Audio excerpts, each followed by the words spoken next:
QB Power Hour is a free bi-weekly webinar series for accounting professionals presented by Michelle Long and Dan DeLong, who are very passionate about the industry, QuickBooks, and apps that integrate with QuickBooks. You can find out all the details about the webinar series at qbpowerhour.com. So without further ado, here's Michelle and Dan. Well, hello there, Michelle. How are you today? Hey, Dan, I'm good. How are you today? I'm trying to Very get my good. There I am. Fantastic. All right. Well, right before these wonderful experiences, right before a live webinar, we were discussing that Michelle has some internet challenges today, so we might not see as much of Michelle as we hope, but she might be lurking in the background or answering questions and things like that. So as fate may have it, good news is I'm leading most of the discussion today. So that thank might God be a good thing. Hotspot. Thank God for a hotspot. You always got to have a backup plan. Exactly. Yes, Plan A I am going to or Plan turn B. the video off. Yeah. Okay. Now I should be sharing the right screen. Hopefully, should have the slides going here to let me know that that you can see that, and it should be simulcast and doing all the things online and whatnot. So let's go ahead and kick things off. Welcome to another QB Power Hour. Today is going to be we're going to be talking about liberating from data entry, or liberation from data entry, the kind of the intro to automations.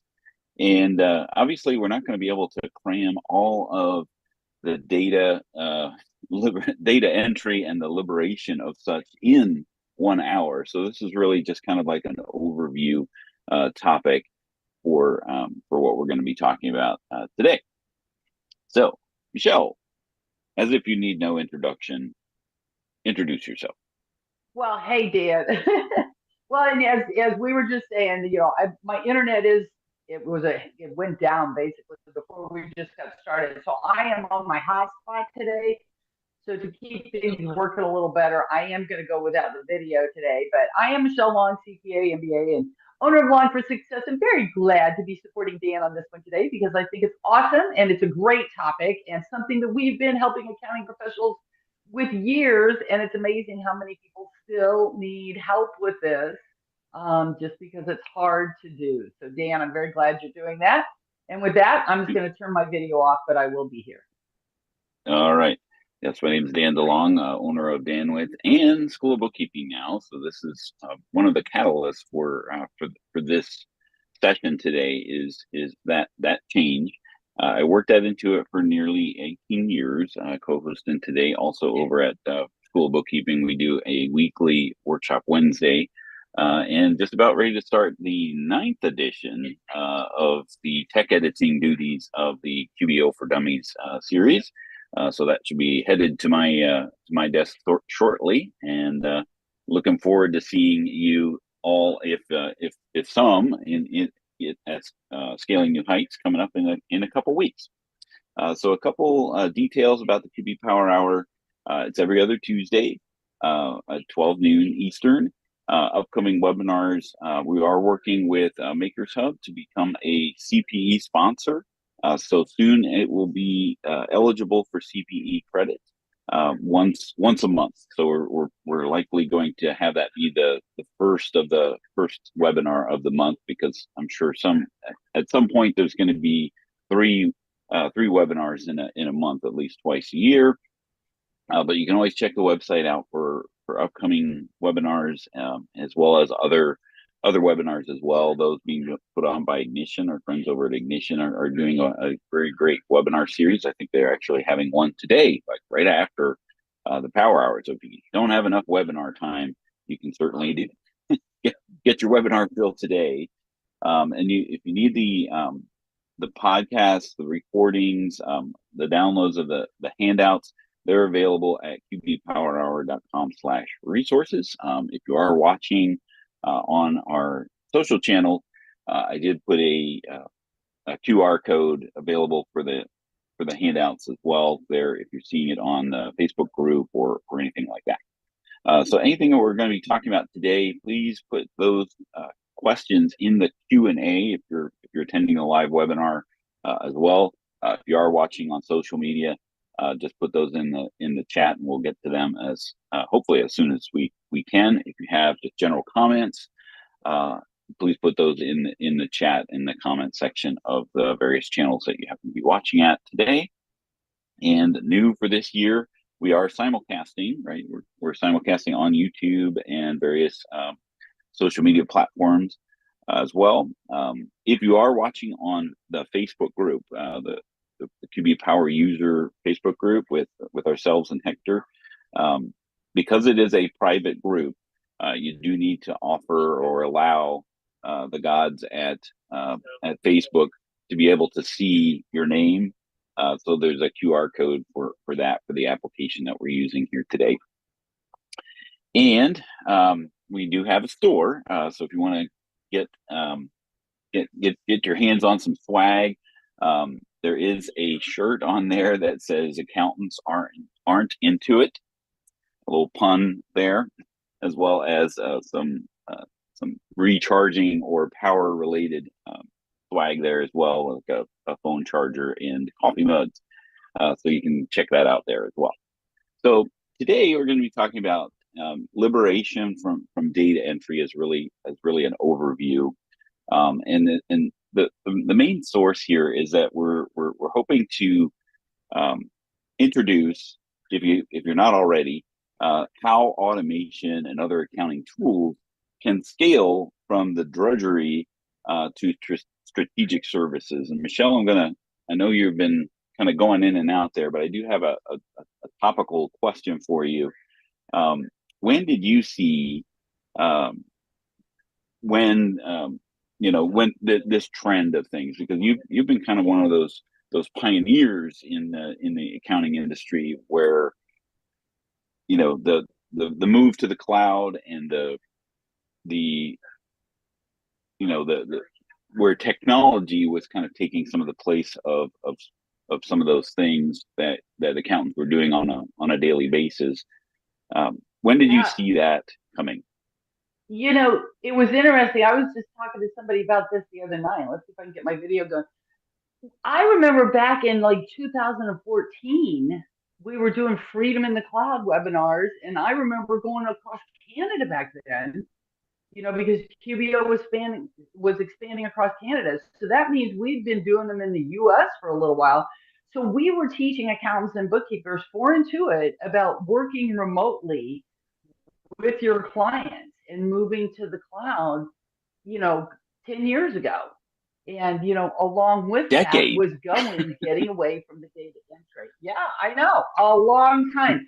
And I'll never forget, somebody actually asked me, why would I want to stop doing the manual data entry? I get paid by the hour. And I was like, oh my gosh, you're missing it. Because with the technology and the automation, when you can do all this so much faster and more efficiently, you can be so much more productive. Because there's only so many hours in the day that you can bill for, an invoice. So that's the whole wrong mindset about it and everything. And the technology just making us so much more efficient. And the way it's changed over 10 years. I mean, now it's pulling in your bank statement, it's pulling in the beginning balance or the ending balance in statement dates even. I mean, it's come a long way. So it certainly has. And the fact that it was now 10 years ago, it seems like it was forever ago that, you've been singing this tune. But I mean, but it's now at a point where it's almost like warp drive with AI and the way that technology is so rapidly changing. It does seem like it's a tidal wave now. And I remember a conversation that I had with David Leary. I worked with him at Intuit, and we coincidentally left Intuit on the same day. He by choice and me by not choice. And we met up afterwards to kind of like, well, let's just commiserate together for coffee or what have you. And he was saying, where he was an evangelist for the app system, the app ecosystem at the time, and he was telling me, if you want to embrace technology, find a few 20 somethings as clients. They are gonna drag you, into this because of all the ways that they adopt, right? So, very similar to what you had said there. So, talk a little bit about what we're going to be talking about today. It's really, who is this for, and we'll kind of set the stage on, the type of accounting professional that would be best suited for what this is, how this is headed, and the impact on productivity and job satisfaction. Some of the things when you say the word drudgery, data entry, manual processes, that doesn't fill people with warm, fuzzy feelings when it comes to, hey, this is going to be, my professional career for the rest of the foreseeable future. when you're talking about, this is what you're in for. And then we'll talk about a course that we're launching at School of Bookkeeping, and kind of give an idea of what that looks like and those kind of expectations. So, talk about who this is for. Like, what type of practitioner would benefit from liberation from data entry the most, right? Maybe this is you, right? So there's a big trend that's happening today with the shortage of talent in the accounting space, which means that if you have less of a talent pool to choose from, well, things are going to find themselves. You'll need to do more in your practice, but you don't have the time or the capacity to do it. Right? It's a little frustrating, right? And then you're frustrated with the workload itself, realizing that the services that you're provided are just not really fulfilling, and maybe you have some value-added service offerings that you want to add, but you really just don't have the time to incorporate them because you're buried in the have-to-dos, as far as in correlation to the want-to-dos, right? To elevate your business. And I came up, one of my superpowers is being able to correlate something that may be a difficult concept to learn into an understandable and memorable method, right? So when I was thinking about, like, what would be a good analogy for this, I came up with the Greek mythology of Sisyphus, and it's just fun to say. But if you don't know, Sisyphus in Greek mythology was a king who was a little bit of a trickster. He had a lot of potential. I mean, being a king, you are you do have great potential as a king, but he was a little bit of kind of like Loki in the Marvel and Greek or Viking mythology. He was a little bit of a mischievous, right? And he would do things just for his own thing, and it angered the gods. More importantly, Zeus, which you don't. If there's one god you don't want to tick off, it's Zeus, right? So the story goes, the mythology goes, is that once he passed into Hades, his eternity was spent pushing a large boulder up a steep hill, which Hades, the Greek god Hades, he convinced the boulder to get away from Sisyphus right at the top of the hill and roll back down into the hill. So he spent his eternity just pushing up this huge boulder, not realizing his potential, right? Because in terms of putting this back to an accounting comparison, that compliance boulder is just, okay, the end of the year, okay, I've got my W-2s and my payroll tax forms and my tax prepared for my clients. Oh, next year it just rolls down to the bottom of the hill, and I get to go down there and push it back up again. It's really just holding you back because you're just chasing after your client. Maybe you're running a hamster wheel of doing the categorization, just time spent sorting and categorizing the traditional data, and really just beholden to the compliance work. And that's not really the greatest thing for productivity and job satisfaction, because you do have these challenges with the manual process. I remember a leader that I had said something that we didn't like to hear, but it rang true, and it's, if you do what you always do, you'll get what you always get. Right. So if you don't embrace some of these changes that are coming, it's just going to kind of stagnate. Right. And some of those challenges is lost time, the cost of that lost time, risk. Right. We're doing all these things manually, which opens up for audit and compliance problems, and then of course the talent that goes with that. I did some research here on this, and the impact on the job satisfaction and productivity. 30 to 40% of time can be reduced with finance automation and the behavioral changes, right? So when you look at things in terms of, I've got people on my team, I've got processes that I do, and I've got programs that I use to do that, right? So it's either a human element, a task, or a tool. Of all of those things, 30 to 40% of the time could be saved there. And then a really interesting factoid I found out was that employee disengagement costs 34% of whatever salary that you're paying, even yourself.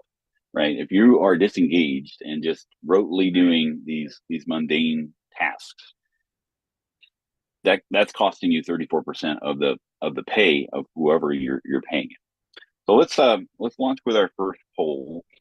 And since we're talking about disengagement, let's talk about joy, because that's what we like. What would bring you more joy? Would it be less time chasing clients? Would it be just the fact that your work-life balance is out of balance? I just need more personal time, or I want to focus on the meaningful services, or but I don't know how, or maybe I just want some additional revenue from the stuff that I am doing. Michelle?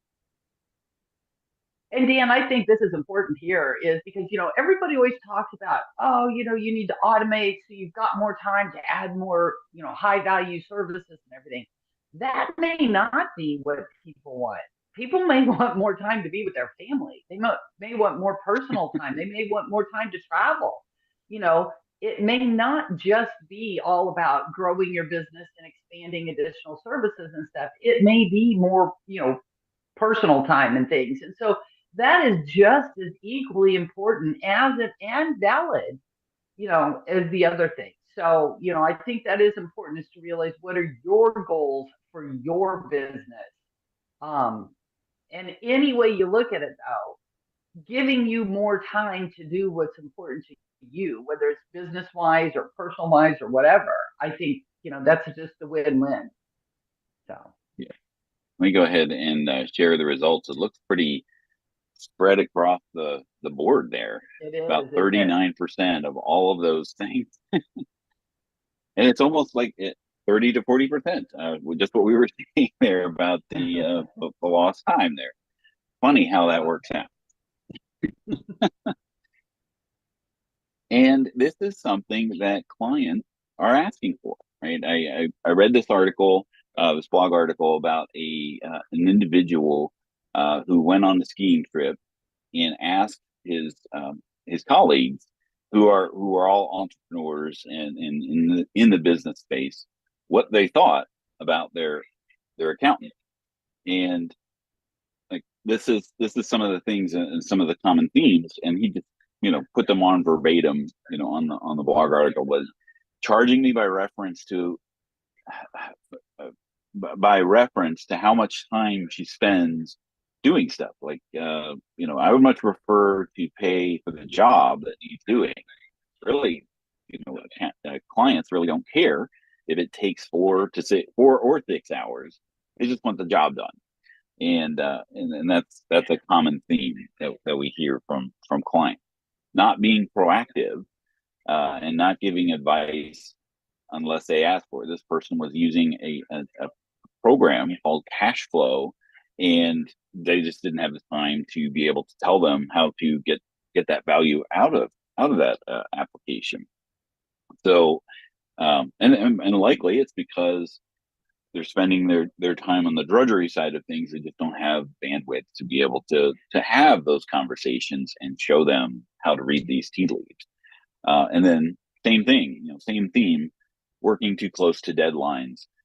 Send all the information ahead of time, but they wait until the deadline in order to do that. Probably because there's some other compliance work like reconciling the bank accounts and those types of things that need to wait for a certain time period that need to happen before those compliance things can actually be done because they've got a deadline. All right. So we're going to talk a little bit about what it is that we're doing over at School of Bookkeeping, about what this will look like here. And so the modules themselves are going to be broken up, and this is going to be I think the technical learning term is it's a hybrid cohort. In which the participants and we are going to be going through this together. So very much similar to what we do here on the QB Power Hour, that we'll have a live session like this, but we'll also be covering some content, but also having a feedback session as well for deeper dive questions. But it will be broken down into 3 major areas: discovery, evaluation, and then transformation or practice transformation. So we're going to discover additional automation and services and align them with your practice. Some of these things may not resonate with you, but you might have a use for them with your clients. You'll be able to evaluate them and implement them into your practice, which will then make that clearing so that you can decide, okay, well, I'm going to add some more additional services, or I'm just going to use that time to buy back some of the time that's in my day, right? Because now automation is doing the heavy lifting for you.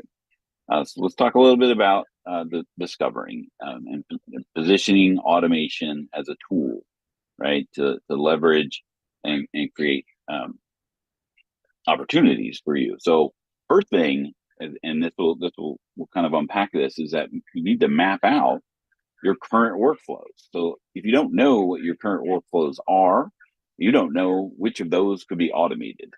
It makes sense, right? Of the things that when you're looking at, well, I reconcile the bank accounts, I do this, that, or the other thing, but really just getting into the nitty gritty and determining what is a manual process for all of those, and what potentially could be an automation tool to be able to fill that gap. Am I doing a lot of copying and pasting?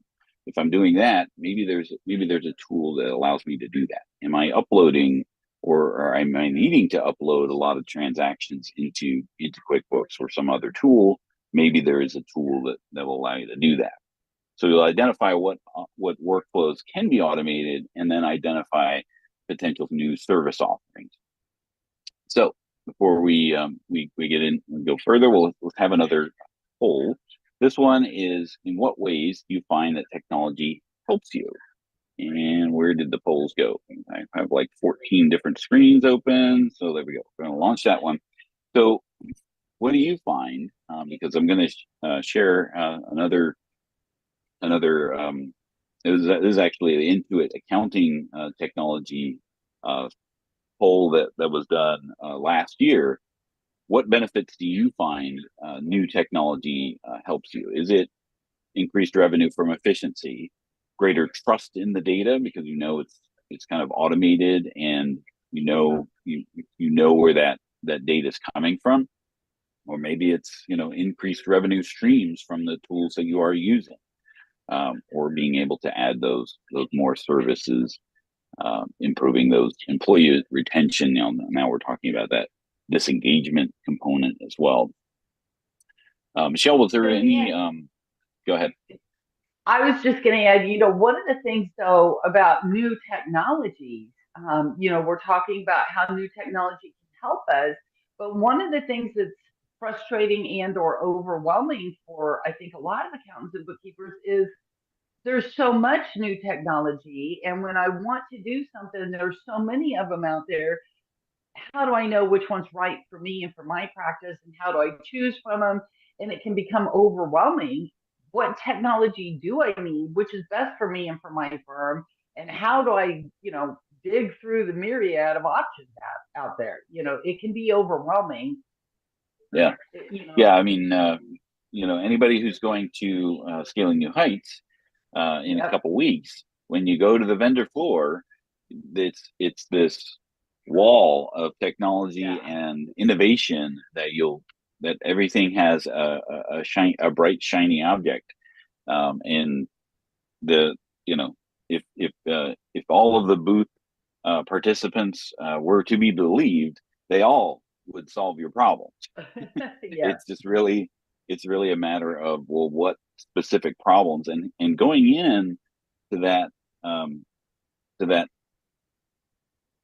vendor hall, right? With if you've done your homework beforehand of like, okay, these are all of the workflows that I really have challenges with.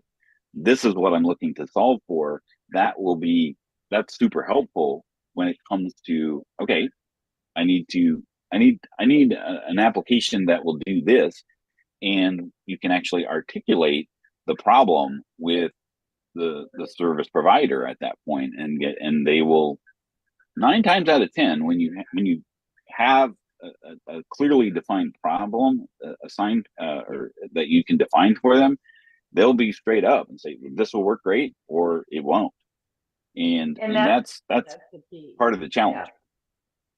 Yeah. I couldn't agree with you more, Dan, that's the key is you need to clearly identify your workflows and what your needs are prior to getting in there. And that goes back to the challenge is, okay, if I'm new trying to get away from doing manual processes and automating things, what are my workflows? What should my workflows be? And that's where, sometimes people do need some help with this. That's why, when I saw what you were doing with your course, I'm like, this is awesome, because people do need help with doing that. So I think that's great that you're doing this. Awesome.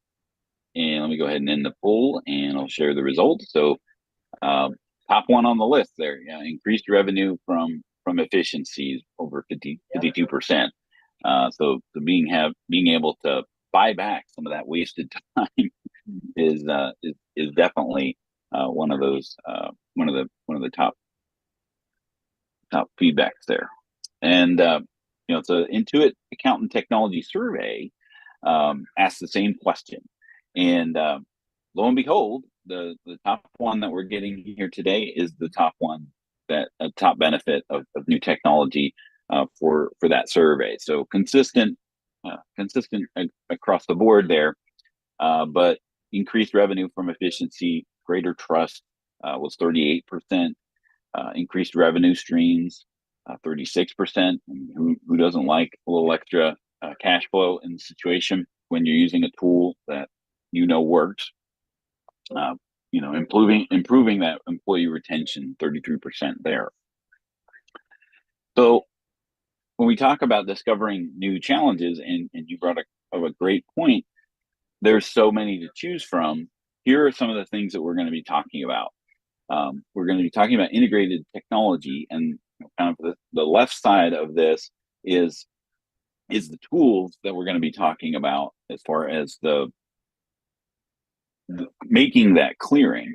And then we're going to be talking about new service offerings and introducing, different educators who have spent the course of their life creating content and in courses to be able to create those services. So like if you wanted to get involved with cash flow advisory, right, but don't know where to begin, we're going to be able to make that introduction for you with Cash Flow Mike, right? He's going to be part of this cohort as well. We'll have that when it comes time to talk about that, he'll come in and talk about an introduction of what it is that he's able to do.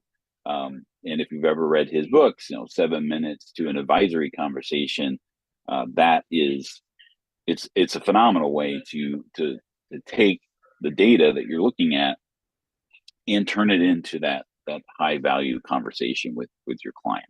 Maybe it's paid diagnostics or doing a discovery or technology consultation. Now that you know all these tools, maybe you just want to be the type of individual that would talk to a potential client and say, hey, we can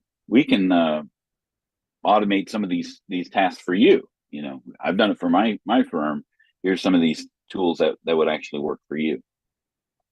But we'll run the gamut of Salesforce integration or sales connectors, integrators from different platforms, online sales platforms, getting them into QuickBooks. I see that on the Facebook group constantly. How do I get X into my QuickBooks?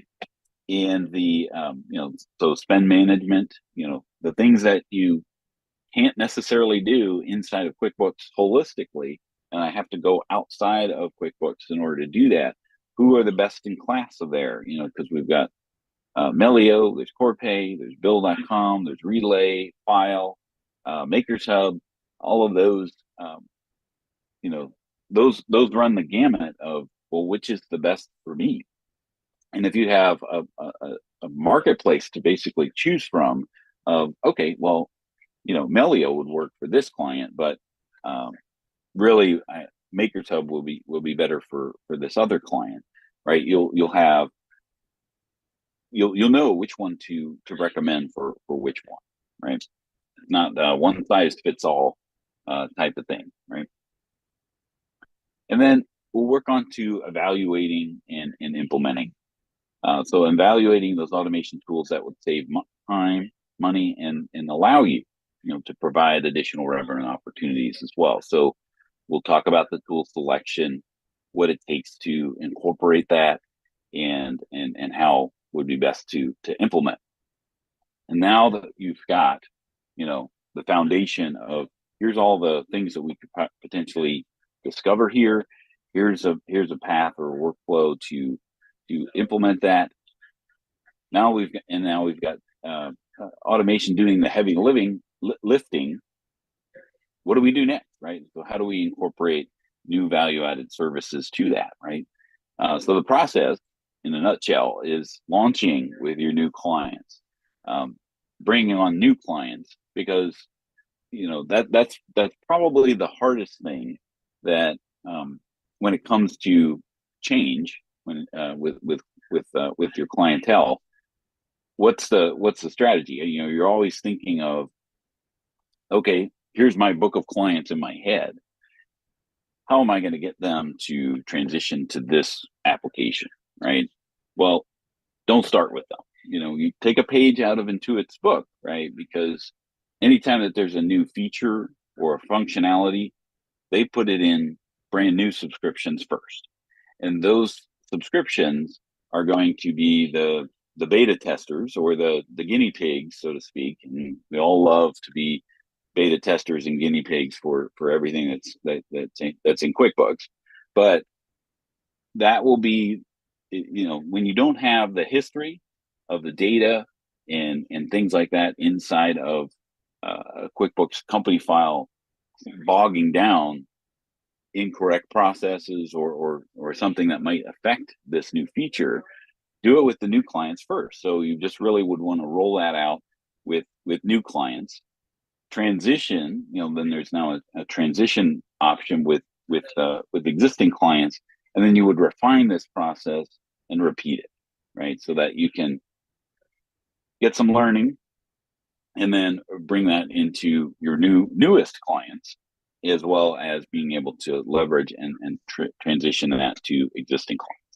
Let's talk a little bit about the specific topics that we're going to be discussing, and then we'll work on go into some next steps. So we're going to have weekly content sessions that are going to be 60 to 90 minutes in length, that we'll talk about the concepts And this is going to be a group activity, group session, not just, a lecture type of thing like, like this, but, and then we'll also have a weekly Q&A feedback, right? So, at least 2 times a week, when we do have these sessions, we are going to have a content session where we talk about the concepts, and then a Q&A a session to take a little deeper dive. There will be a community associated with this course that will be just everybody being able to talk and work with each other within that community. So here's the module listings as we have it today. So the liberations from data entry, that's kind of what we're talking about here today. We'll take a little more of a deeper dive into some of these concepts. How to embrace solutions for efficiency, significant time creation, highlighting some of these solutions and services. So we'll go through each one, bit by bit, and talk a little, give an overview of each of them, and leverage some more resources that we already have on School of Bookkeeping, diversifying the revenue sources, and those options that are available from that. And then now we've got this clearing, that's this data insight, right? The evolution to advisory. Advisory is what I see today as a new buzzword, right? So we're not, it's an umbrella word of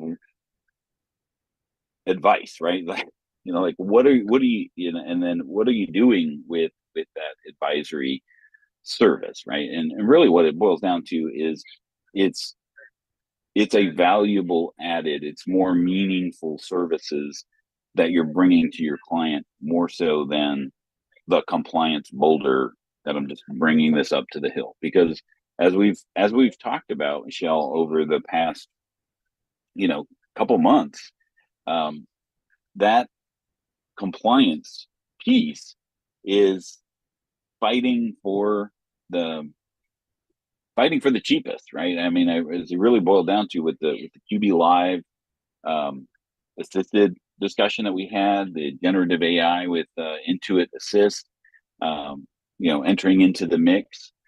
All of these things are kind of clamoring and fighting for that compliance thing. And most of those clients who are happy with compliance work are not looking for the value-added services that you might be able to offer, because you're not having that kind of conversation with your client. Michelle, you came off video, so you got something to say. You're gonna get me in rant mode here. Well, the problem with all of this on the compliance piece, and if your firm is still doing, a lot of the bookkeeping, especially a lot manually and everything, you're now competing with, the QB Live bookkeeping stuff. But not only that, but you're competing with venture capital, private equity money going into these huge firms like Bench and Pilot and others. I mean, because there's other large firms that are doing this as well, but they are creating their own automated systems and everything. And they are going after the compliance work as well, because that's being automated. AI is automating that with the bank rules, and we're seeing the pulling in the bank statements and the ending statement balance. I mean, this could be reconciling itself pretty soon. So we've definitely got to get away from that. Or if you're doing that, you have to be automated and super efficient. You cannot be doing it manually, because the prices are going so low. You're not going to be profitable if you're not efficient. You have to be super efficient, and that comes from the technology and everything. So it's important to realize that it has changed. It's only getting even worse. So if you've just, I mean, it's so important. Anyway, sorry. Yeah, I mean, eventually, right? I mean, and we're going to have a discussion probably in July, where we'll be talking about the changes that have been happening. You mentioned about the auto reconciliation function, and I see a lot of buzz about that in the Facebook group. You know, it's the bank feeds is a great example. I mean, those transactions are automatically coming down. The rules, you can start to automate how those things are actually coming in, right? So in the grand scheme of things, if you don't want to, you don't necessarily have to touch those transactions, right? So they're just coming in, like the name implies, the bank is feeding those transactions into QuickBooks, and through automations and through your expertise, you're categorizing them, you know, appropriately. Now the statement is being fetched.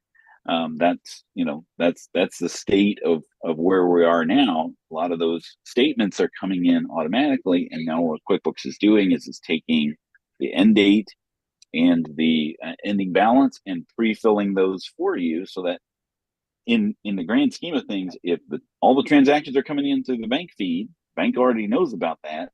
The statement is really just a reconciliation of those transaction amounts on those dates.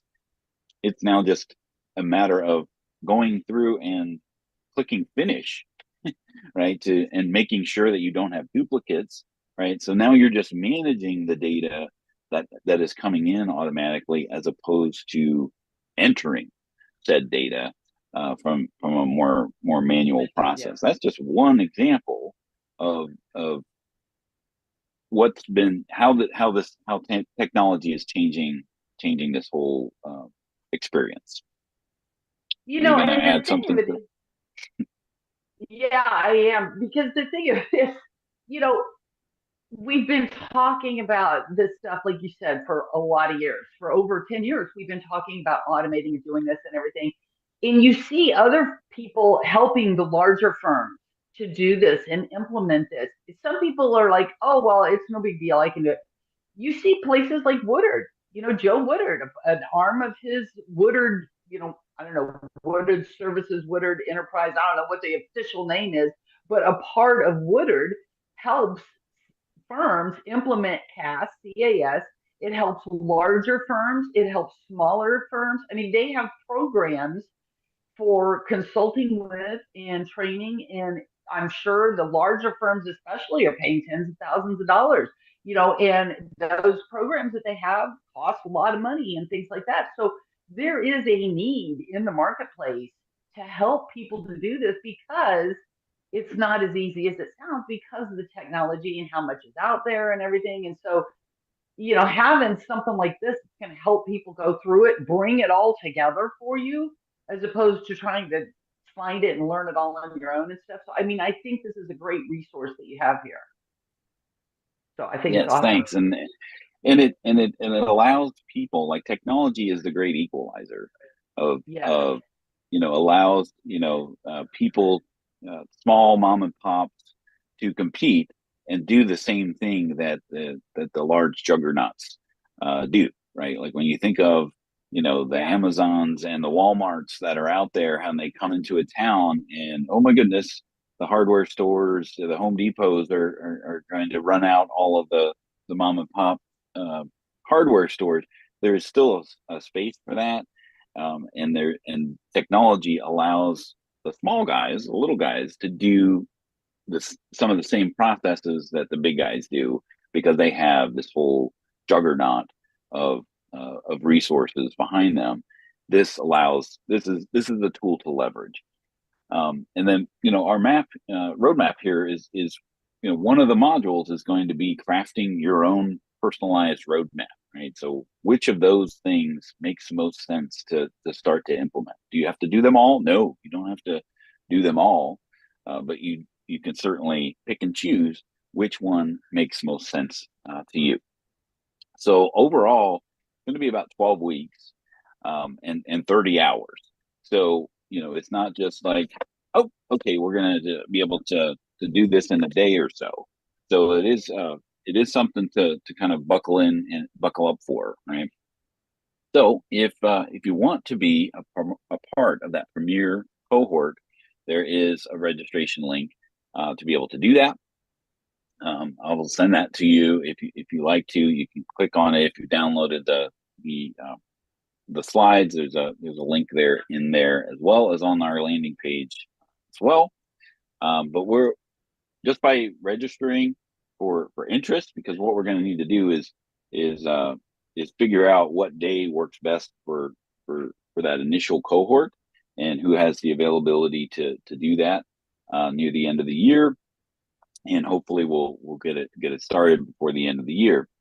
And but we'll give you an automation guide, really just 10 types of accounting automation tools that allow you to save time, right? And there'll be links for that, so you don't necessarily need to go through the course in order to do that. Sandy asked a really great question. What's the course going to cost?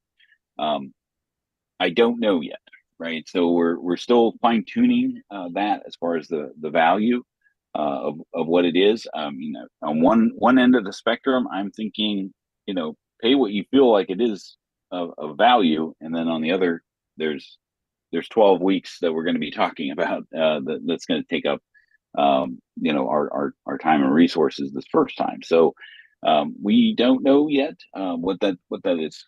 We're still formulating as far as the cost is concerned, but you can put in your interest for it, and if it makes sense to you, great. If it doesn't, that's fine too. So I'm going to launch that last poll here. Would you like to participate in that initial cohort? And I lost the poll again. Where'd it go? Do you see it, Michelle? Can you launch? Just 1 second. Let me click more polls. There they are. And poll number 3. Yep. I launched it. There you go. There we go. Thank you. Anything that you saw, Michelle, in the chat or the QA as I was rambling on? No, I did see somebody made a comment about having to fix mistakes from AI, and just like with anything, garbage in, garbage out. You have to set up and train things properly and stuff like that. So yes, AI can make mistakes. We've all heard some of the funny ones from it, But yes, AI can make mistakes, and it can categorize things wrong too. And so yes, you do have to watch that and everything, to monitor that. So that was a question there. Awesome.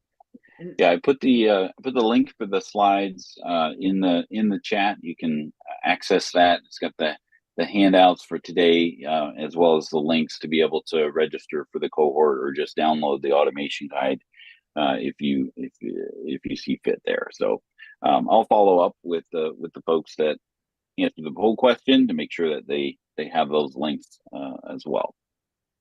I'll go ahead and close out. Go ahead. I'm just curious, how many of you still have manual processes within your firm, or have clients that are still doing things manually? Or how many of you know that you need to implement technology and improve your workflows in areas? I think that's probably like almost everybody. Oh, look at all these hands. Yeah. Seeing all the hands. I think most of us, what happens is a lot of us are like, oh my gosh, this is so inefficient. We need to change how we're doing this. Oh, this doesn't work well. We need to change this. We need to change that. But like you said, Dan, we're so busy with that boulder that you're like, okay, we'll put that on our to-do list. That's item number 193. After we get this boulder Right. up, oh, wait a minute. The boulder went down, and now we're starting all over with the boulder again. So you're constantly fighting the compliance boulder and not able to address some of those, even though you may recognize areas that need attention and improvement and change. It's hard to get it done. Yeah, I see from the chat. It's Christina was talking about, I'm fighting the old schoolers. It's exhausting. I'm a little curious about that. To find out a little bit more details about that. Is it the old schooler client, or is it the old schooler practitioner? Or is it a mix of both? I'm wondering. Right, yeah, and that. Go ahead. Go ahead. No, I was just going to say, Michelle also said downloading the automation guide registers for the cohort.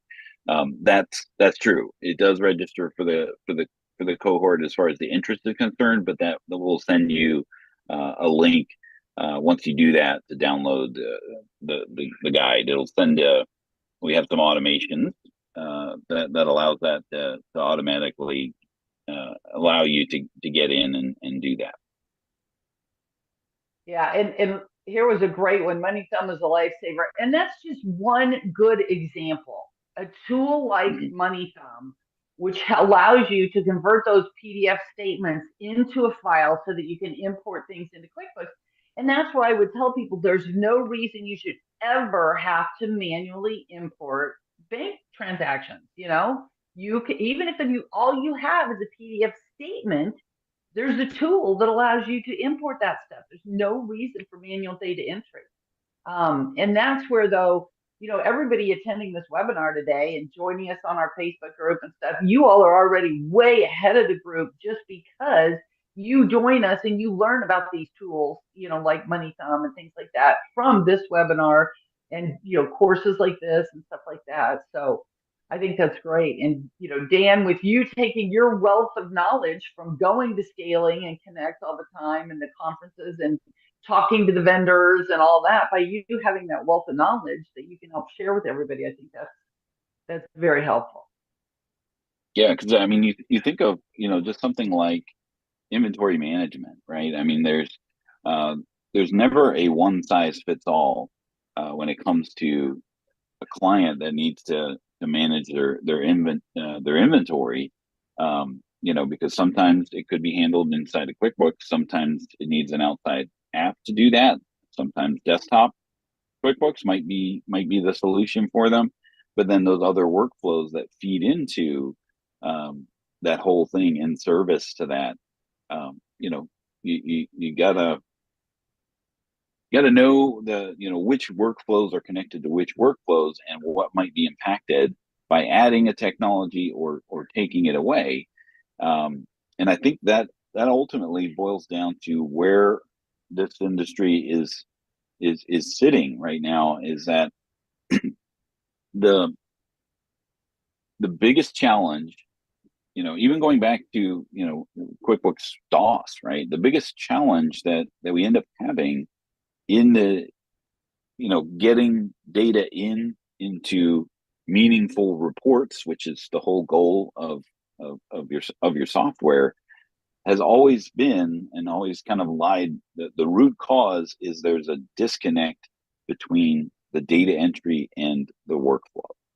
And what that boils down to is, you know, in the example of, you know, an invoice, I send an invoice out of my QuickBooks, and you know, and then they mail me a check, and then I deposit that into my bank account, and then the bank feed brings that in, and I put that to income, right? So now I've disconnected the workflow and haven't followed it through to its, you know, step 1, step 2, step 3, you know, conclusion of where it will sit into the bank account. And then I can go ahead and reconcile that. I put it into my bank account and then categorized it to revenue.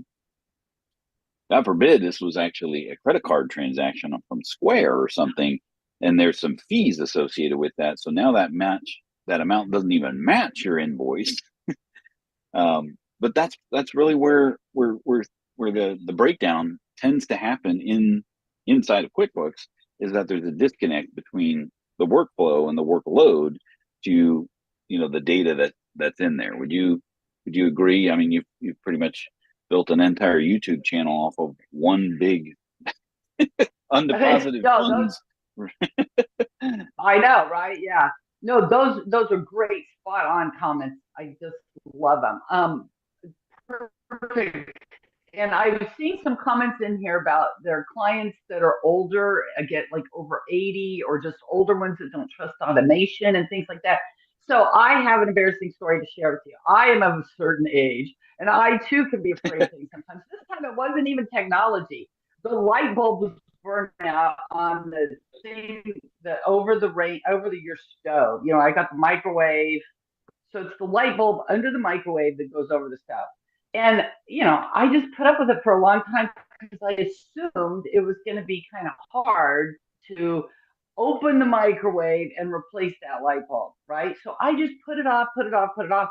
When I finally did it, I was embarrassed because of how easy it was, right? So sometimes that's what we have to realize with our clients is they don't realize this could be easy. It just seems hard and scary. And I do have a client that she used to pay me to drive over to her house to print her W-2s and 1099s. She had them all prepared, all ready to go. She was just afraid to hit submit and print. This was back when we weren't e-filing too much yet, but she still wouldn't even print them without me being there with her, by her side, and I was trying to teach her how to do remote access, and she wouldn't try that. So I went over there, we printed the W-2s, 1099s, did all that, and then I sat there with her, and I said, look, can you open your email that I sent you? Oh, yeah, here it is. Can you click that link? Oh, yeah, there it is. Now, watch this. And she was on her computer right there, and I was on my laptop right next to her at her desk or office, whatever, and she could see how I could do remote access with her computer and how easy it was. All she had to do was click that link. And she's like, really? That's all it was? So sometimes it's just they're scared. When you say new technology, I want you to do this. I want you to upload that, Dan. I want you to upload this for me. I'm like, oh shit, what's that mean? I don't know how to upload something. I've never done that. I've never changed the light bulb in the microwave like that. It's going to be really hard. I've never uploaded something. I've never done. It's just scary. So if you can step back for a minute, I know it takes a little more time. If it's a client you want to keep, if they're technology resistant and it's a PETA client anyway, then maybe you don't even want to keep it. But if it's a good client that you want to keep, take the time to hold their hand and show them how it works and walk them through the first time. And it may be perfectly fine after that. And you may have a convert them because that's probably all they need is somebody to hold their hand and see them through the first time. And then that helps tremendously. My mother is a technophobe, but she insists on bringing new technology into her life, but then has the story of me and technology don't mix, and so it's a constant put and take when it comes to that sort of thing, and she has this mindset with certain things that I'm just constantly saying the same thing over and over. Like your Apple phone and your Windows PC are never going to be on the same speaking terms unless you have all in the Apple ecosystem. But then that is going to be a bigger challenge of you trying to figure out how to scroll up or down because everything's reversed, right? Yeah. So just somebody else there said too, just take the time and encouragement. It helps build relationships. Yeah. And that's true. If it's a client that's worth keeping. If not, maybe it's time to look at which clients you want to keep and move forward with. And it's a good time to get rid of some of those clients that are PETAs. And I took, I did Hector Garcia's Reframe, which I would definitely recommend to anyone who's kind of in this boat of, okay, how do I reimagine my firm in this day and age? It's great, some great learnings out of that. But he said something in one of his guiding principles of his alt accountants and Reframe conference is you automate workflows, but you humanize relationships.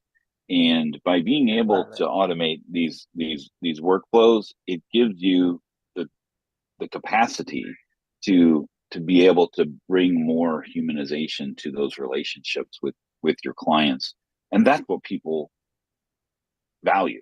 They as we saw with the client feedback, right, is they don't care how long it takes you to do something, or they don't value, what they might see as wasted time. Like, well, you're just taking time so that you can bill me more.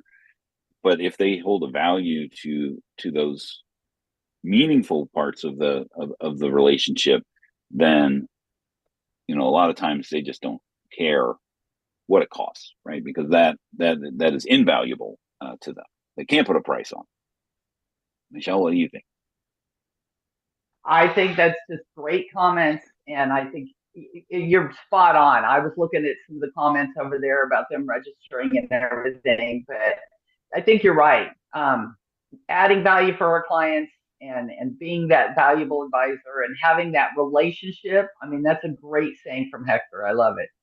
The relationship is the most valuable. Exactly, and that's what we value in life anyway. Is those relationships. We don't care about the bank feed. We we would rather. And AI, What does that mean? The relationship. Yeah, they cannot. Not the same with AI. Right. All right. Well, we appreciate you joining us today on the Power Hour. I really appreciate the technology working with us today, so that Michelle could join us the whole time. So we really appreciate that. Next time we are actually going to be Scaling New Heights. So we're gonna show a replay of us at Scaling New Heights, because both of us have conflict on the live, what would be the live event for Power Hour. So we're going to have a live replay during that time period. So if you're not attending Scaling New Heights, you'll be doing it through osmosis through the Power Hour replay when we play that next week. And we'll have someone from Intuit to join us next time after that to talk about this change in the modern reports after that, which I'm sure you'll want to tune in for that. We appreciate you joining us today, and we'll see you next time on the QB Power Hour. Have a great day, everyone.